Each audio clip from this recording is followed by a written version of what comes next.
Hindi pa man tuluyang nakakalabas ng kulungan, ay arestadong muli ang top 9 most wanted person ng Makati City. Ang detalye ng balita mula kay Patrolwoman Mary Tony Veva.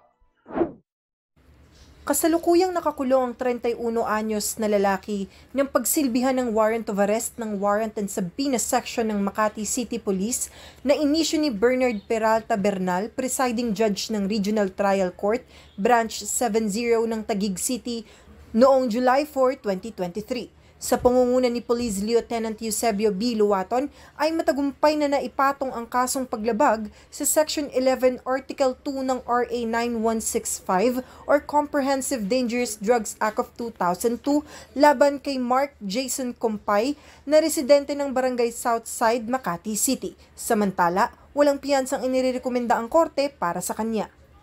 Mula dito sa Southern Police District, ako ang inyong PNN correspondent, Patrolwoman Mary Tony Veva, alagad ng batas, tagataguyod ng Balitang Pulis.